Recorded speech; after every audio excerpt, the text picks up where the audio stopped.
have been well trained. No. You don't have to carry a sword to be powerful. I won't fail you. Or do not. I'm not afraid. There is no try.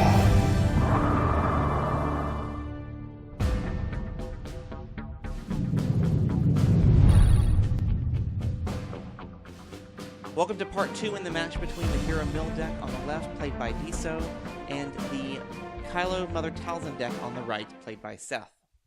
We have again here both players to commentate on their game after the fact, so we can understand their moves and their thought processes as this game progresses. So this next one, I started off with easy pickings. I had another hyperspace jump. I didn't want to end up with an OC3PO again, so I seem to remember that I ditched everything. You did indeed. I was pretty surprised. And seeing that hand, you actually had a really good hand, but makes sense what you were looking for. Here on this side, I was super pleased to see the Frightened because I figured that this battlefield choice was going to be exactly what the last one set up as. This game started with great momentum in my direction. She gets 2 shields. I have that Frightened in my hand. I felt pretty good about that. However, those mulligans were terrible. I end up with a second Crystal Ball, which is not really that helpful, and then a Rise Again, which is not helpful at all against this deck. And as you can see, my mulligan was okay in that I did end up with a lot of removal or ways to deal with his damage. But again, C-3PO's hiding out on me. And your character lineup for the Hero Mill is not likely to ever win the roll-off, it seems. No, I would agree with that.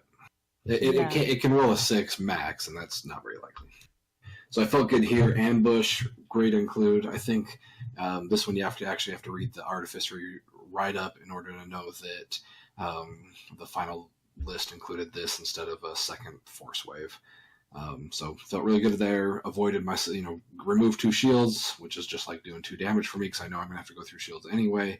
And then in addition, I avoided at this point the Rieekan for 2 mil.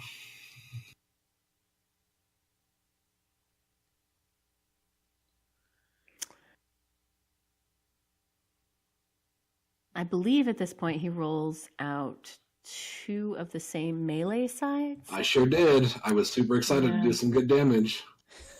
Yeah. And then I think it was the same. No, maybe it wasn't yet. I don't know. It's a 1 and a 2. All 3 of us know that comes. That's about to happen. I mean, she's just picking her poison here. She's got Into the Garbage Chute, which I love, by the way, Flank, and Sound the Alarm. 5 removal cards in her starting hand. And I'm over here thinking I'm going to be able, I don't have any good upgrades for damage, but I'm thinking maybe I'm going to be able to get, 6+ damage out on the first round. So at this point, I decided to go with the Flank because later on it's not going to be as useful. And it gets rid of 2 damage for me, which is nice. I figured if I saved the Sound the Alarm, that was, of course, going to be more useful if Talzin rolls out some damage. And if Talzin rolls out 2 2s, then that's going to work really well for me as well. That was great there, yeah. Jason loved that in play. I had a cocked die twice. The one that got crooked, like on the flat part of the table. That's the one that was like, really? How does that happen? Anyone wondering? And we already missed the opportunity. It doesn't matter that much. It's inconsequential. But I did not remember what my Talzin dice was on, and it got turned by a move of the mouse, and so I by default just switched it to a blank. What was it? I didn't even check. Yeah, I missed it too. It just got accidentally bumped. And with cards included like Easy Pickings, Sound the Alarm, there seems to be a lot of cards, not a lot of cards, but a handful of really good cards, very playable cards, that make me start to reconsider the idea of setting up those big turns. And I think that a lot of the traditional melee decks, specifically melee, but just because range damage can often do it with ambush, but setting up these big damage turns that I'm going to do 7 to 10 damage at once. And there were several times that I should have distributed the damage and not gotten a big hurry to, or not wanted to be so greedy to set up all this damage.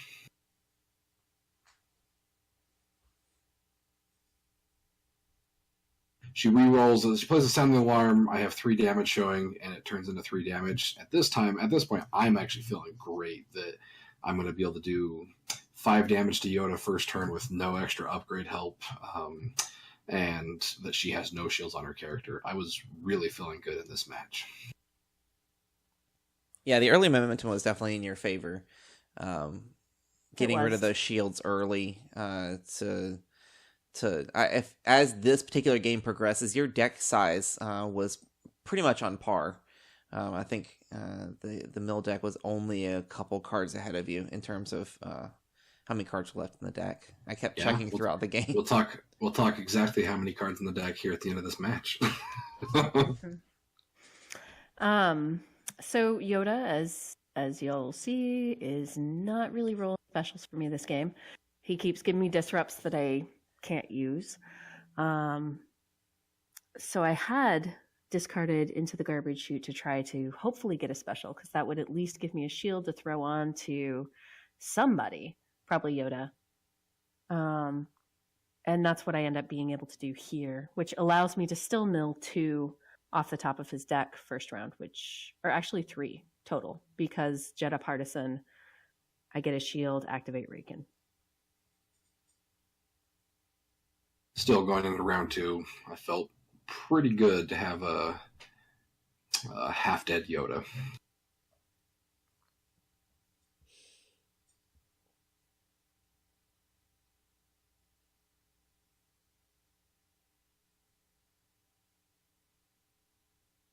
And then at this point again, I make the mistake of thinking I've got this momentum. I'm setting up well. I choose to discard cards to try to draw a better hand. I don't draw any upgrades that are going to give me any extra damage. And I think that was actually the moment that I realized that I made the mistake to discard to try to prepare and get a better hand. Which is a natural, normal thing that you do against a non-mill deck. All right, there you go. You have two damage sides showing the same symbol, same. So I got those 2 Kylo dice out.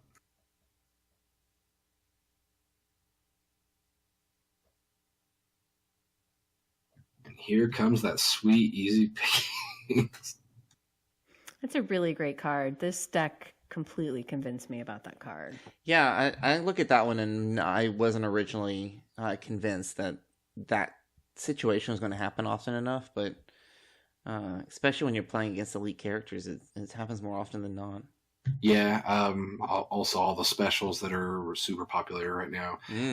I was convinced on a auto include of 1, but now I'm pretty convinced that I still think it's guaranteed 1 of in every yellow deck that you can play it in, and then that second choice is that whether or not you include the second one, likely you do, but I mean it's one of those that you kind of feel like it's dead if you don't run into those situations. But when you do, 2 dice for 1 resource is just so great.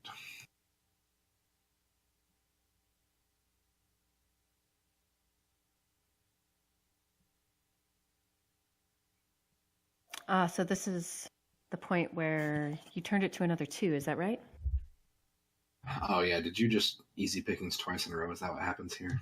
I think so. Oh, I have 4 damage showing. It's feeling real good. Yoda's gonna die. And this was where I even said it as we were playing the game. I thought I should do 2 damage at a time, and then I ran into the mistake myself. And I think the reason. Oh, okay, she field medic first. Okay, here it is. I used the crystal ball to focus the other one to 2 damage. At this point, I think she already played 1 easy pickings. The likelihood of her having both in her hand at the same time is not very high.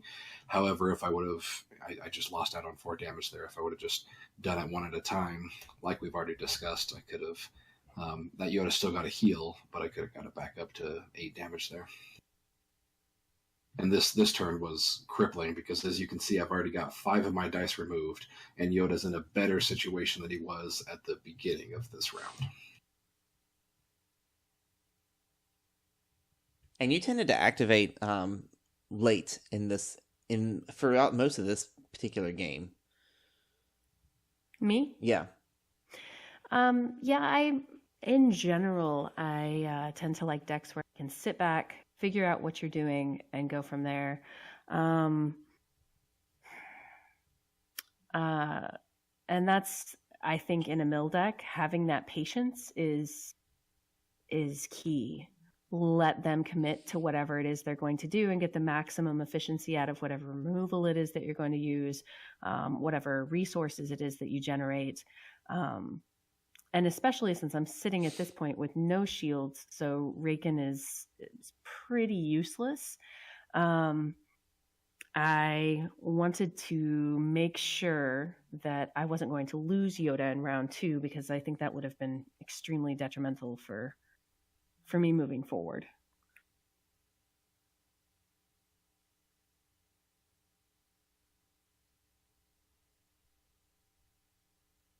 Yeah, I think this game you get that scrap heap out, and it just does great things for you this entire from this turn and for the rest of the game.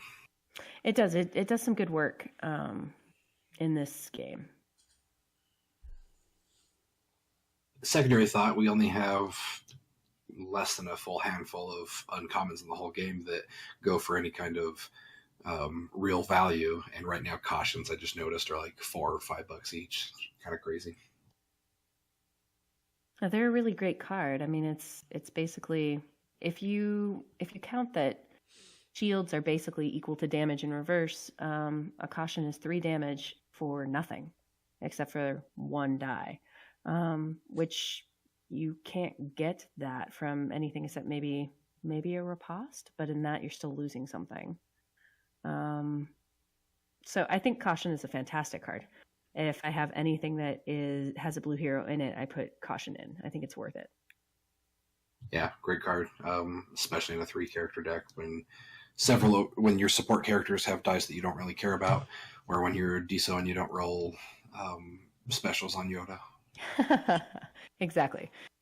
My real life Yoda, he does great for me, but in Tabletop Simulator, he just doesn't like me.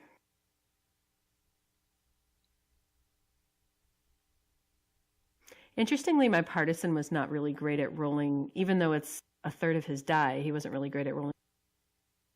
So it was very statistically improbable, my rolls. Yeah, seems accurate. Seems like a good assertion there. Yep, I deal the damage to Yoda. I think this was the turn. Oh yeah, so I've got this. This is the round that I spend 2 cards just to try to get a 2 damage side on Talzin, because I know that the only chance I'm going to be able to kill that Yoda now is by playing another Unyielding. The fact that I have to exhaust several resources just to get there is infuriating. I think that we've already talked about a couple of the misplays that I could have slowly built on the damage with the slowly built up the damage instead of running into the easy pickings. But it just tough sometimes when you don't get those rolls. If Talzin would have seen the damage initially, yeah, unbreakable this one, I believe. Yeah. So Talzin's ability got me there at the beginning. I thought I was going to kill off Yoda. I don't know. Were you expecting and predicting the unyielding play at this point? I knew it was a distinct possibility. There wasn't too much I could do about it at this point. I had no way to heal Yoda. The best I could hope for was to make you spend as many dice as possible and as many resources as possible to kill him. So that was my goal. If you were going to kill my character, I wanted to first of all get that mill out, which is why I activated Rieekan here, and then secondly, it gives me a resource so that I can play something a little more useful at the end. And I make you spend as much as possible to make that play happen. Yep, all those things happen. I used Talzin's ability. I overrid the holocron with the force push, hoping to see the 2 damage there, and then I also discarded to reroll. It was 3 different actions just to get, and then the extra action to. Did I have to focus here too? Yeah. Anyway, so it was way too many resources to get the 2 damage just to finish off a Yoda while you're still being able to go about the rest of your turn. So yeah, the resilience and the survivability here, some clear less than favorable plays in addition to just some less than favorable rolls. Turned out that this Yoda the fact that you got to activate this Yoda this turn was just ridiculous. Yeah, it definitely was. Not as. Yep. So your rolls were not as great as they could have been. I think Tabletop Simulator was out to get you. Yoda was out to get me, and yeah, I think so. So 2 rerolls, a Talzin ability, and a holocron special into a force push. All of those just hoping to see 2 damage. And at this point, I was thinking that perhaps he didn't have the card in his hand. So I was planning, if he didn't, then I could potentially use that C-3PO to turn that 2 focus of Yoda into a 2 discard. But I think that kind of forced the issue with the unyielding, so that he had to be taken out. This deck and just these matches are a good example to show people why, Yoda Qui-Gon's another good example.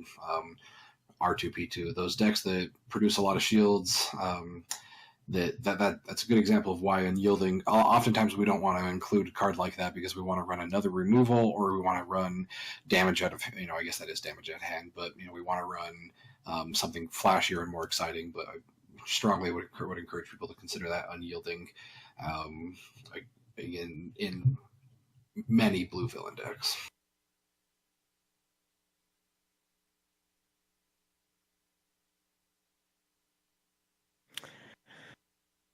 So this is the first deck that I've ever run that had, I believe it's Yoda's hut in it, and I really liked it. I thought it was, if you're not looking for speed in a deck, the fact that you can either give a character a shield, or if you're all full on shields, you gain a resource by using that action. Really can give that card a versatility that I was not expecting at first. I mainly played it because I had the resources to do so, and it sounded like it would be interesting. And it worked very well in this deck. I think that was a really interesting include that helped with survivability, but also with maintaining resources. Yeah, absolutely. I obviously we could count up, but I think you got 3 or 4 shields as well as several resources off of that Yoda's hut, in addition to one time choosing not to gain the shield on Rieekan just so you can gain the extra resource.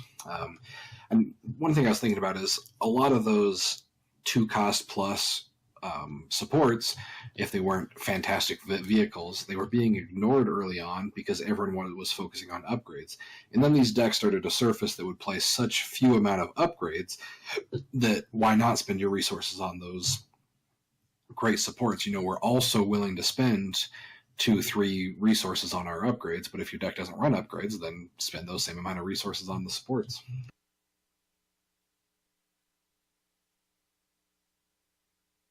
The speaking to the dice side that these do have, obviously the extra dark councils that I talked about not loving, they do have focus sides, so that's great.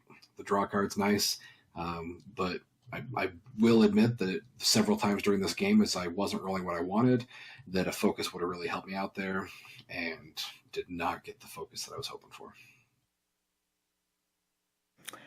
So at this point, you were showing, I think, 6 damage. And so I decided that even though it was not as great of a hyperspace jump as the previous one, that it was worth not taking that damage to end the turn and move forward onto the next round. you ended up at the end here with a whole lot of resources. It was I was kind of jealous. I'm not going to lie. I wanted all those resources.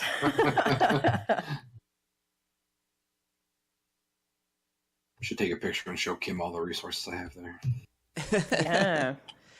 It is interesting that is kind of an adverse effect of hyperspace jump is giving those extra resources to your opponent, because they can't use them during that turn. Spend 3, and then the really interesting thing about hyperspace jump is, I mean, in this deck it used it basically as a, as an strong avoid damage tactic, which worked out well, but both times you played it, you had other choices you could have been making. And so, playing that at the right time, and like you said, I think that time you avoided 4, but, 4 key damage that when, you kind of count your losses and then just think, all right, I'm going to move on and be able to do the same thing the next turn.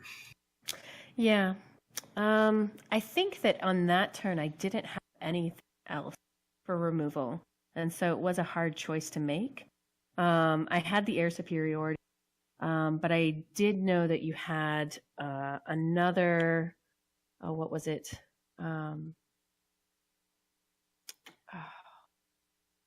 Gosh, the card that does the unblockable. I knew that you had to have another one in your deck somewhere. And to give you the opportunity to get that far ahead that turn, considering all of your dice are blue, wasn't worth it for me long term. Not with what I could do that round. One thing that is worth noting that I chose to do multiple times. Oh, I'm sorry. And I will correct myself here. Mother Talzin's ability does say, oh no, I'm not talking about Talzin's ability. I'm talking about the crystal ball. Yep. So the crystal ball, you look at the card, your opponent does not get to see the card. And so that's difficult to do in Tabletop Simulator. We chose not to worry about it. But one thing you'll see that I did multiple times this game was I used the crystal ball to look at her deck, even though she didn't have dice in play. Mostly I just did that just for information. I always intended to turn my dice, but I knew that the only 2 cards in the 30 cards that are not odd-costed are the 2 Sith holocrons. So I felt at that point that I just wanted to see what else might be coming up in her future turns. So I think I did that 2 or 3 times that I looked at her deck, even though she didn't have any dice to worry about using Talzin's ability on. Air Superiority did work this game for you. It really did. Between that and Entrenched, just amazing cards.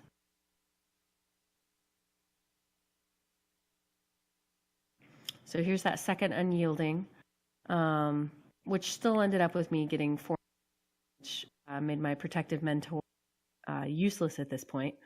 But if you can get Protective Mentor out early enough, it is super helpful to be able to sacrifice your Jehah Partisan and potentially turn him into a pseudo guardian.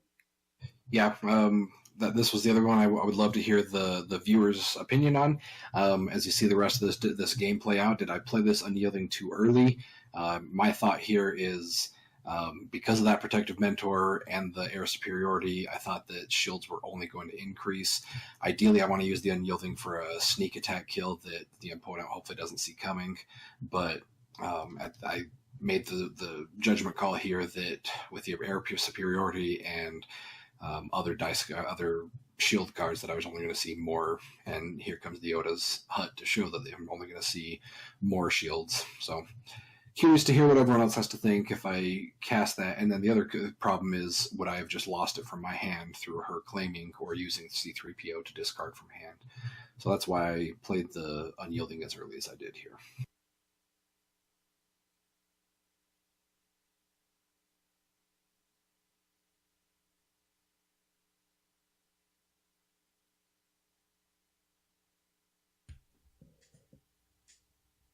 As you say it, that would probably be the biggest approach I would change. Like you said, Rieekan either first or last, so went out of order there, and this was just a matter of never playing reps against this deck. The only Rieekan Yoda deck I've played, as I've already mentioned multiple times, is an Elite Rieekan Elite Yoda. In that case, both characters are incredibly valuable. Oh, definitely. And I can see that in that deck, Yoda is definitely more valuable than Rieekan because his dice have the potential to mill 2 off the top of your deck every round. Whereas Exactly. Rieekan's ability is just 1. It's definitely a hard choice to make, and reading your opponent when you're going up against them on mill and figuring out where they're going to commit their resources can be half the battle.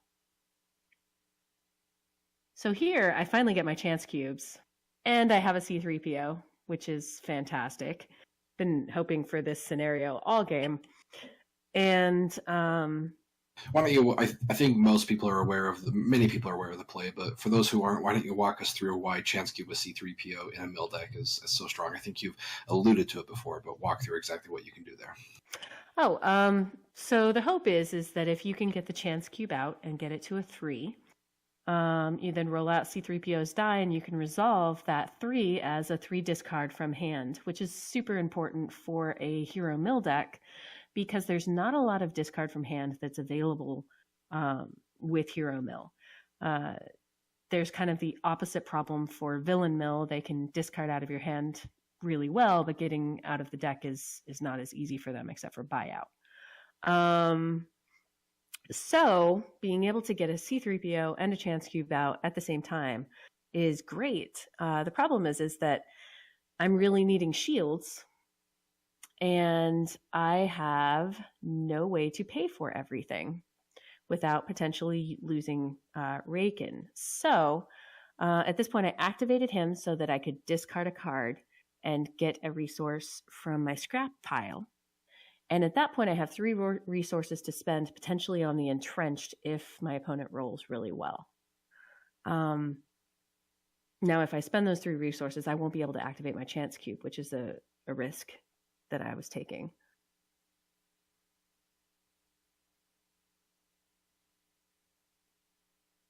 So at this point, I don't think that you rolled particularly fantastic with Talzin at this point.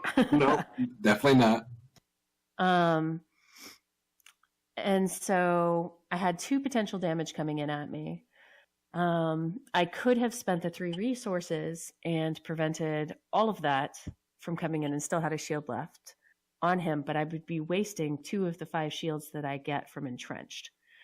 So at this point I had to choose, is it worth it to just take 1 shield and 1 damage, knowing that I have some field medics hanging out, or a field medic hanging out in my deck, and hope that I get to it before Rieekan dies, or do I waste those 2 shields? So at that point, I chose to just take the 1 damage and have the potential to activate my Chance Cube, because that can get me more value if I can get that 3 side and use C3PO to discard. And I think coming up is a really great play. That's exactly what's going to happen here. All right, I just couldn't get it through. I show 4 damage here. She sounds the alarm. I think it turns into 0 damage. Yeah, there we go. Had 4 damage, almost enough to finish off a Rieekan. Turns into 0. Yeah, he didn't roll well by default either game. Had to spend too many resources to by resources I mean cards to discard to reroll. Just couldn't see the sides that I wanted to see. But here comes a second Chance Cube.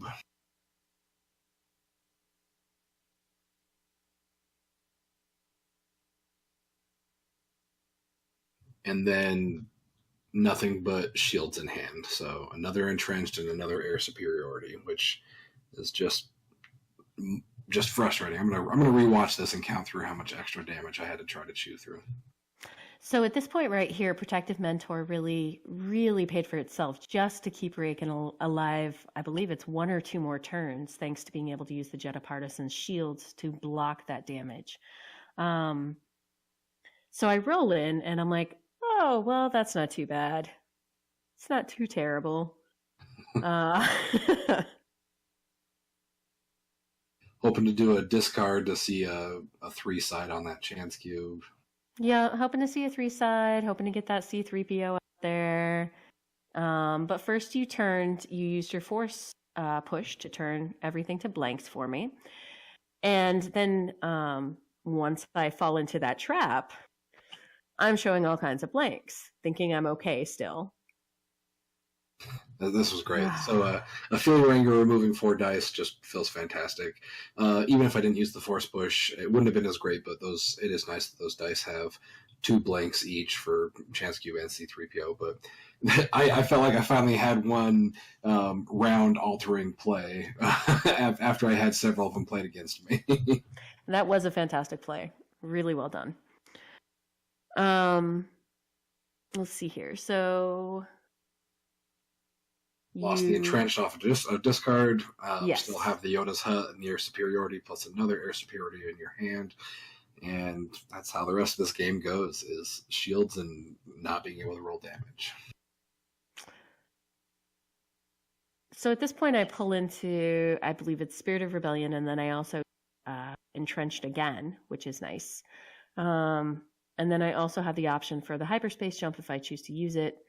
Air Superiority, which is going to work pretty well for me if I need it to.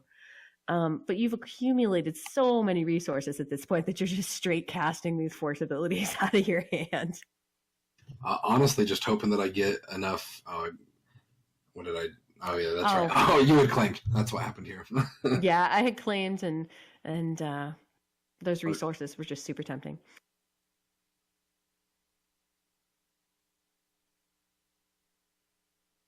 So at this point, I'm trying to decide the order in which I want to do things. I haven't, if I remember right, at this point, I don't have a second Spirit of Rebellion in my disc. Potential for maybe 1 shield maximum. I could go for the Entrenched, which will cost me all of my resources. But it could keep Rieekan alive a little bit longer, which is always a good thing. Especially since when Kylo activates, there's the potential that I could take 2 damage right off the bat. Looks like right there you're actually searching to see if you did have the second Spirit of Rebellion in your discard pile. Yeah, and I was pretty sure that I didn't, but I wanted to make sure before I made that play, because playing that for 0 and getting 2 shields is nothing to sneeze at, and could save me from a Kylo activation and a good guess. But I don't have it, and 1 shield isn't going to quite get me through, so I go for the Entrenched. Yeah, 5 shields instead seems okay. Yeah, it's all right. But it cuts out my option for putting down Air Superiority yet, or my hyperspace jump.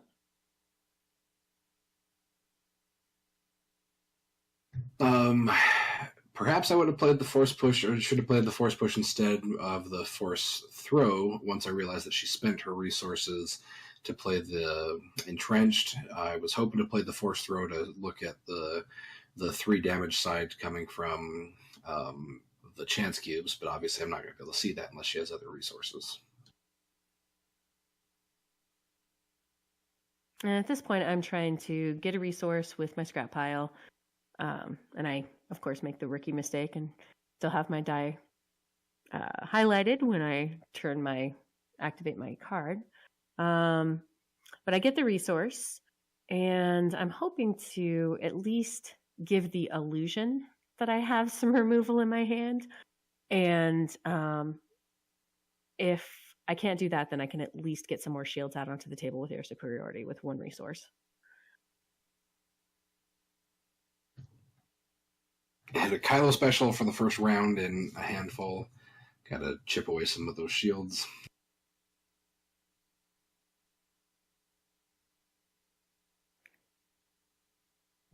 It's kind of nice that you don't see it because there's so much hover over information, but I kind of wish at this point we're both counting cards in remaining on the decks, and there comes a point where I start to think maybe I have a chance to actually mill you out. Yep.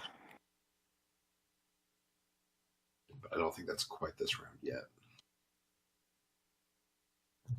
Kylo couldn't roll his own damage, so Talzin had to keep using her ability to try to get some damage out.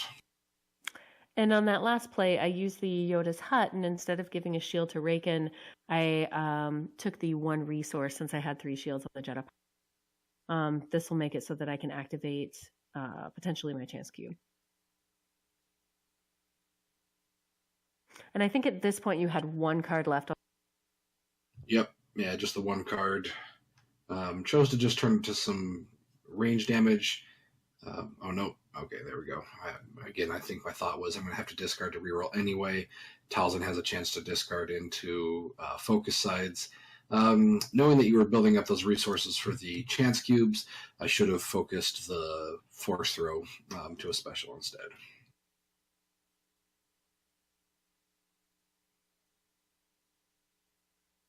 That's a lot of the fun. One of my friends here locally, he and I have been playing a lot of meta decks to try to determine what we want to take to a regional that we're attending, as well as just enjoying the meta and seeing how it progresses. And that's part of the fun of playing these decks is, you know, if you haven't played them yet, you get to see and learn from your mistakes or your maybe, I don't want to say always mistakes, but maybe suboptimal plays when other choices could have been made instead. Very true, which is part of the reason that we're doing this series in the first place. So you guys can learn from our mistakes. And, yeah, there you go. And hopefully not make them when you play the deck. Yeah, give us some feedback. Let us know. Our intent was to do best of 3 matches here. Let us know if that feels too long. Would you rather just see... the nice thing about best of 3 matches is you get to see how we learn from those mistakes going into another match or another game. But let us know, do you like the length? Would you like to just see one game at a time so you can process it like that? I did discard to reroll and got into that force special, or that force throw special, which is nice because then that makes you hesitate to roll out your partisan. So at this point, I'm hoping to resource, which I believe I do, so that if I need to, I can play that hyperspace jump and get rid of any ridiculous amount of damage that you might roll out. Unfortunately, you play overconfidence, and I roll a 1 on each of my dice, and you take out my 1 resource, which is C3PO. So that prevents me from using my hyperspace jump, my second one. But again, yeah, please give us some feedback. What you like about this video series? What would you like to see differently? What decks would you like to see played in the future? We are up for any decks that you'd like to see. So at this point, I'm going to leave that force throw out as long as possible. I'm going to start to resolve some of my other damage and just hope that you still make the decision to cast to roll the Jehah Partisan so that I can throw a 3 chance cube resource right at the Rieekan.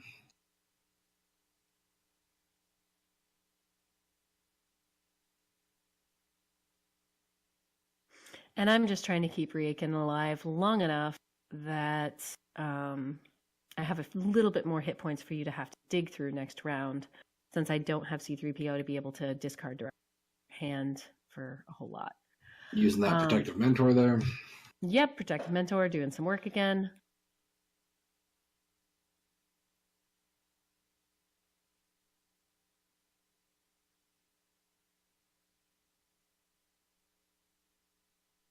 What are you looking for here? Just the 2 shield side?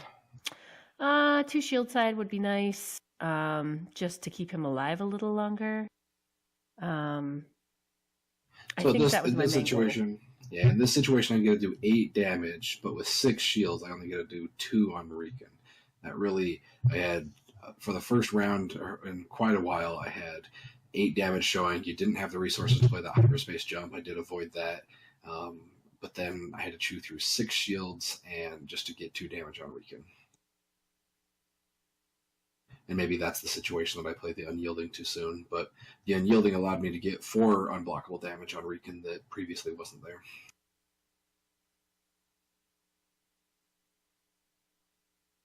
So here, this was an interesting interaction that I wanted to remember, and I'm glad I did. At this point, I'm trying to decide whether I'm going... I get 2 more damage out. But after I do that, I'm trying to decide... So here I have this force throw special, which is threatening her to not activate her Jehah Partisan. So I don't want to claim. I do want to claim, but as soon as I claim, then she has the resources to pay for a chance cube, rolls out, potentially discards my last card of my deck, gains a bunch of resources from the chance cube, sets herself up to play the hyperspace jump next turn. All of these reasons I'm thinking, okay, I don't want to be the one to claim, but as soon as I let her claim, she gains momentum in the next turn, and I lose a card from hand. I still felt like avoiding all the resources and potential extra discard that you would have got from the activation was worth the stall. And at this point, I was trying to figure out whether there was a way he was going to be able to take out Rieekan this round. I know that he's going to have to take a turn to at least be able to do the 2 damage that he's got lying out there.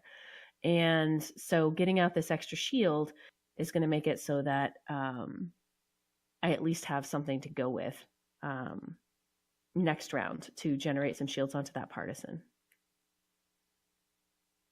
So again here, the 1 extra shield, if I see, I've got 2 chance cubes and the Partisan, that gives me 2 sides per die. So the 33% chance on all 3 dice that I would have been able to see lethal damage for my force throw. So I had to still not claim. Really hoped, obviously, that's what you're going to run into. She knew exactly the situation that we were in. So rather than, and then the other decision I had was obviously I could discard to reroll, but then force throw by itself only has a single damage, so it doesn't have a 2 damage side there. Really, really wanted to be able to finish Rieekan off, and the only way I was going to be able to is if she activated.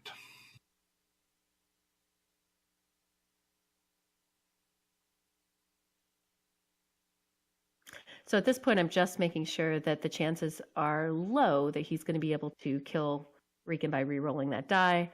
And so then I discard a card from his deck and claim. And because I didn't play this deck as quickly as I think somebody who's better familiar with it and probably a better, more experienced mill player, we're at a point now where I have 5 cards in hand. He has 2 cards in hand, and that's all that's left. So at this point, there is a potential that he could actually mill the mill deck, which would be unfortunate for me. So this is when I noticed that. I realized that Force Push has a 2 discard.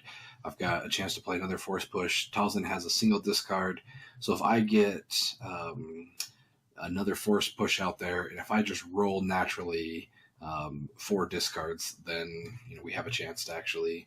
As it turned out, once I play the Force Push, we discussed this afterwards. As soon as I play the Force Push and go for the mill, she controls the battlefield. All she has to do is claim and have me discard my last card. So even if it's a fun way to end where we both mill out, she clearly would have won there. So I would have had to play the Force Push and hope. And there are chances you'll run into opponents like this that Disso's just not one of those because she's too smart for that. But you'll run into some opponents that you play the Force Push, you roll enough to discard, and they think that they don't think about their battlefield ability, and so they don't think that just a simple claim ends the game there. So here I'm going for the only move I have. I don't think with the dice that I have that there's any chance I'm going to be able to chew through 8 damage on the Partisan, 4 damage on Rieekan. And I even wondered here if this was the moment where, if you had just claimed here, would that have been the end? If she would have claimed here, I would have had to go for damage. And the thing is, if she would have claimed here, I guess I could have had a chance. Let's see, 2-4 on Kylo, 2-4, 8. So yeah, if in a perfect world here, if she claims and I roll well, I would. But again, either way, she had this game in the bag. But yeah, that's a good question. She could have claimed as soon as I played the Force Push, and then I would have had to have a perfect roll in order to win the game. And that was my fear, was that if I had claimed too early, that he rolls out some ridiculous god roll and is able to finish off both of my characters. I hadn't seen everything that he had in his deck played that I could remember. So I wasn't sure what was... I probably should have remembered, but I did not remember what was in his hand. And so I didn't want to risk getting hit with something sneaky and losing by him being able to roll in something amazing. So at this point... Oh, sorry, go ahead. No, go ahead. At this point, I've got 3 discards showing. If if you're playing with someone who's even just distracted, it doesn't have to be a person who doesn't who doesn't know about their battlefield ability or whatever. But I have 3 discards showing. If I have a chance to play those and then claim before she claimed, so 2 actions, hoping that maybe she's looking to field medic, she's worried about damage there, whatever it is. And so at this point, the reason that the C-3PO unactivated was that he had not activated his die off of Mother Talzin's crystal ball, which could have made the difference had he rolled the hope was focus, yeah. But even still, game was over. All she has to do is claim. Still fun to see that the 3 discard. If I have a chance to do the discard and then claim before she does, I could have actually won by the mill. Both of these games, if we're just saying, again, once you time it, both players approach the game differently. But both of these games, if they would have, credit to both decks, the mill outlasted and did what it was supposed to do, and then the Kylo deck had the damage out there to win on timeout. Yeah, excellent. So that was 2 great games by this deck. So we can definitely see how this deck had such a great showing. I think this is the furthest a mill deck has ever gone in regional championship. Also, great showing from the Kylo Talzin deck. I mean, you can really see the consistency that deck can bring. It'd be interesting to see that deck against another deck where the win condition is damage and not necessarily a mill, just to see how that plays out. But again, 2 great games here. Hopefully this is giving you some insight on how you can play these 2 decks, should you choose to explore them as you navigate the decks that are out there with legacies and beyond. So huge thanks to Diso and Seth for playing these games and coming back to talk about them. Thank you so much. Thank you very much.